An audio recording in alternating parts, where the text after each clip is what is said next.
Karnataka news beet follow ಮಾಡಿ, subscribe ಮಾಡಿ. ಸಮಗ್ರ ನೀರಾವರಿ ಯೋಜನೆಗೆ ಒತ್ತಾಯಿಸಿ ಪ್ರೊಟೆಸ್ಟ್ ಮಾಡಲಾಗ್ತಾ ಇದೆ. ಬೆಳಗಾವಿ ಜಿಲ್ಲೆಯ ಹುಕ್ಕೇರಿ ಪಟ್ಟಣದಲ್ಲಿ ಸಂಪೂರ್ಣವಾಗಿ ಬಂದ್ ಮಾಡಲಾಗಿದೆ. ಸಮಗ್ರ ನೀರಾವರಿ ಯೋಜನೆಗೆ ಒತ್ತಾಯಿಸಿ ಪ್ರೊಟೆಸ್ಟ್ ಮಾಡಲಾಗ್ತಾ ಇದೆ. ಬೆಳಗಾವಿ ಜಿಲ್ಲೆಯ ಹುಕ್ಕೇರಿ ಪಟ್ಟಣ ಸಂಪೂರ್ಣ ಬಂದ್ ಆಗಿರುವಂಥದ್ದು. ರಾಜ್ಯ ರೈತ ಸಂಘ ಹಸಿರು ಸೇನೆಯಿಂದ ಪ್ರತಿಭಟನೆಯನ್ನು ಮಾಡಲಾಗ್ತಾ ಇರುವಂಥದ್ದು. ಹುಕ್ಕೇರಿಯ ಬಸವೇಶ್ವರ ವೃತ್ತದಲ್ಲಿ ರೈತರು ಪ್ರೊಟೆಸ್ಟ್ ಅನ್ನು ಮಾಡ್ತಾ ಇದ್ದಾರೆ. ಮೂರನೇ ದಿನವೂ ಕೂಡ ಮುಂದುವರಿದಂತಹ ರೈತರ ಬೃಹತ್ ಹೋರಾಟ. ಸಂಕೇಶ್ವರ ಟು ಗೋಕಾಕ್ ರಾಜ್ಯ ಹೆದ್ದಾರಿಯನ್ನ ಬಂದ್ ಮಾಡಿ ರಾಜ್ಯ ಸರ್ಕಾರದ ವಿರುದ್ಧ ರೈತರು ಆಕ್ರೋಶವನ್ನ ಹೊರಗಾಕ್ತಾ ಇದ್ದಾರೆ. ನೋಡಿ, ಸಮಗ್ರ ನೀರಾವರಿ ಯೋಜನೆ, ಈ ಯೋಜನೆ ಮಾಡಬೇಕು, ಈ ಯೋಜನೆಯನ್ನ ಜಾರಿಗೆ ತರಬೇಕು ಅಂತ ಸುಮಾರು ದಿನಗಳಿಂದ ಕೂಡ ಒತ್ತಾಯ ಮಾಡ್ತಾ ಇರುವಂಥದ್ದು. ಆದರೆ ಸರ್ಕಾರ ಮಾತ್ರ ಯಾವುದೇ ನಿರ್ಣಯಕ್ಕೆ ಬರ್ತಾ ಇಲ್ಲ. ಹೀಗಾಗಿ ಬೆಳಗಾವಿ ಜಿಲ್ಲೆಯ ಹುಕ್ಕೇರಿ ಪಟ್ಟಣವನ್ನ ಸಂಪೂರ್ಣವಾಗಿ ಬಂದ್ ಮಾಡಿದ್ದಾರೆ. ಸ್ವಯಂ ಪ್ರೇರಿತ ಬಂದ್ ಮಾಡ್ತಾ ಇರುವಂಥದ್ದು, ಹಾಗೆ ಹೋರಾಟವನ್ನ ಕೂಡ ಮಾಡ್ತಾ ಇರುವಂಥದ್ದು ನೀವು ಕೂಡ ದೃಶ್ಯಾವಳಿಗಳಲ್ಲಿ ನೋಡಬಹುದಾಗಿದೆ. ನೋಡಿ, ರಾಜ್ಯ ರೈತ ಸಂಘ ಹಸಿರು ಸೇನೆ ನಿರಂತರವಾಗಿ ಪ್ರತಿಭಟನೆಗೆ ಮುಂದಾಗಿರುವಂಥದ್ದು. ಮೂರನೇ ದಿನವೂ ಕೂಡ ಮುಂದುವರೆದಂತಹ ಈ ರೈತರ ಬೃಹತ್ ಹೋರಾಟಕ್ಕೆ ರಾಜ್ಯ ರೈತ ಸಂಘದ ಸದಸ್ಯರು ಕೂಡ ಇಲ್ಲಿ ಒಂದು ಬೆಂಬಲವನ್ನು ವ್ಯಕ್ತಪಡಿಸ್ತಾ ಇರುವಂಥದ್ದು. ಮಹಿಳೆಯರು ಕೂಡ ಬೆಂಬಲವನ್ನು ವ್ಯಕ್ತಪಡಿಸ್ತಾ ಇರುವಂಥದ್ದು.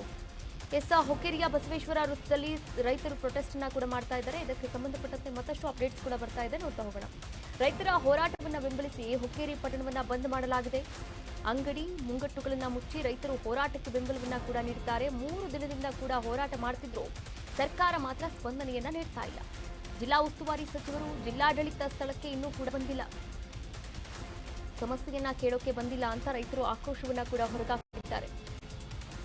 ರೈತರ ಹೋರಾಟವನ್ನ ಬೆಂಬಲಿಸಿ ಹುಕ್ಕೇರಿ ಪಟ್ಟಣವನ್ನ ಸಂಪೂರ್ಣವಾಗಿ ಬಂದ್ ಮಾಡಲಾಗಿರುವಂಥದ್ದು. ಸ್ವಯಂ ಪ್ರೇರಿತ ಬಂದ್ ಅಂತಾನೆ ಹೇಳ್ಬೋದು. ಇಲ್ಲಿ ಹುಕ್ಕೇರಿ ಪಟ್ಟಣದ ಪ್ರತಿಯೊಬ್ಬ ರೈತರು ಕೂಡ ಇಲ್ಲಿ ಈ ಒಂದು ಹೋರಾಟಕ್ಕೆ ಪ್ರತಿಭಟನೆಗೆ ಮುಂದಾಗಿರುವಂಥದ್ದು. ಸತತವಾಗಿ 3 ದಿನಗಳಿಂದ ಕೂಡ ಈ ಹೋರಾಟ ನಡೀತಾ ಇದೆ. ಈ ಹೋರಾಟವನ್ನ ನೋಡಿದ್ರೂ ಕೂಡ ಯಾವುದೇ ಅಧಿಕಾರಿಗಳು, ಜಿಲ್ಲಾಡಳಿತಕ್ಕೆ ಸಂಬಂಧಪಟ್ಟಂತಹ ಅಧಿಕಾರಿಗಳಾಗಿರ್ಬೋದು, ಜಿಲ್ಲಾ ಉಸ್ತುವಾರಿ ಸಚಿವರಾಗಿರ್ಬೋದು, ಯಾರು ಕೂಡ ಇವರ ಕಷ್ಟ ಏನು, ನಷ್ಟ ಏನು, ಇವರ ಸಮಸ್ಯೆ ಏನು ಅನ್ನೋದನ್ನ ಕೇಳೋಕಾದ್ರೂ ಬಂದಿಲ್ಲ. ಸಮಸ್ಯೆಯನ್ನ ಕೇಳೋಕೆ ಬಂದಿಲ್ಲ ಅಂತ ರೈತರು ಈಗಾಗಲೇ ಆಕ್ರೋಶವನ್ನ ಕೂಡ ಹೊರಗಾಕ್ತಾ ಇದ್ದಾರೆ. ತಾಲೂಕಿನಲ್ಲಿ 2 ಡ್ಯಾಮ್ ಇದೆ, 2 ನದಿ ಇದೆ, ಆದರೂ ಕೂಡ ನೀರಾವರಿ ಸಮಸ್ಯೆ ಎದುರಾಗ್ತಾ ಇದೆ. ನೀರಾವರಿ ಸಮಸ್ಯೆ ಎದುರಾಗ್ತಾ ಇರೋದ್ರಿಂದ ಈ ಸಮಸ್ಯೆಯನ್ನ ತತ್ಕ್ಷಣ ಬಗೆಹರಿಸಿ ಅಂತ ಇಲ್ಲಿ ಕೇಳ್ತಾ ಇರುವಂಥದ್ದು. ಹಾಗೆ ನೋಡಿ, 50% ರೈತರ ನೀರಾವರಿ ಯೋಜನೆಯಿಂದ ವಂಚಿತರಾಗಿದ್ದಾರೆ ಈ ತಾಲೂಕಲ್ಲಿ. ಏನು ಹುಕ್ಕೇರಿ ತಾಲೂಕಿದೆ, 2 ಡ್ಯಾಮ್ ಇದೆ, 2 ನದಿ ಇದ್ರೂ ಕೂಡ ಅಲ್ಲಿನ ರೈತರು ಮಾತ್ರ ಸರಿಯಾದ ಟೈಮ್ಗೆ ಬೆಳೆ ಬೆಳೆಯೋಕ್ಕಾಗ್ತಾ ಇಲ್ಲ. ಹಾಗೆ ಬೆಳೆಗಳ ಲಾಭವನ್ನು ಕೂಡ ತೆಗೆದುಕೊಳ್ಳೋಕ್ಕಾಗ್ತಾ ಇಲ್ಲ. ಯಾಕಂದರೆ 50% ರೈತರು ನೀರಾವರಿ ಯೋಜನೆಯಿಂದ ವಂಚಿತರಾಗಿದ್ದಾರೆ. ಕೂಡಲೇ ನೀರಾವರಿ ಯೋಜನೆಯನ್ನು ಅನುಷ್ಠಾನಗೊಳಿಸಬೇಕು ಅನ್ನೋದೊಂದೇ ಅವರ ಒತ್ತಾಸೆಯಾಗಿರುವಂಥದ್ದು. ಈ ವಿಚಾರಕ್ಕೆ ಸಂಬಂಧಪಟ್ಟಂತೆ ಏನು ಅಧಿಕಾರಿಗಳು ನಿರ್ಣಯವನ್ನು ತೆಗೆದುಕೊಳ್ತಾರೆ, ಈಗಾದರೂ ಆ ಒಂದು ಸ್ಥಳಕ್ಕೆ ಭೇಟಿ ಕೊಡ್ತಾರಾ, ಅವ್ರಿಗೇನು ಭರವಸೆ ಕೊಡ್ತಾರಾ ಅಥವಾ ಇಲ್ವಾ ಅನ್ನೋದನ್ನ ಕಾದು ನೋಡಬೇಕಾಗಿದೆ.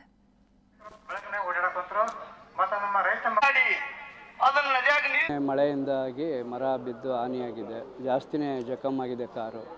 ಅದು ನಮ್ಮ ಗುರುವಾದಂತ ಶಶಾಂತ್ ಗುರುಜಿ ಹಾಗೂ ಚಿನ್ನಪ್ಪ ಪೂಜಾರಿ ಈ ನೇತೃತ್ವದಾಗ ಚಿನ್ನಪ್ಪಣ್ಣ ಪೂಜಾರಿ ಮತ್ತು ಶಶಾಂತ್ ಗುರುಜಿ ಅವರು ಏನ್ ಮಾಡಿದ್ರೆ ಹುಬ್ಬಳ್ಳಿ 7 ಜಿಲ್ಲಾ HESCOM office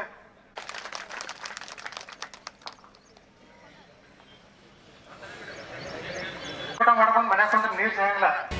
Karnataka news beet follow ಮಾಡಿ, ಸಬ್ಸ್ಕ್ರೈಬ್ ಮಾಡಿ.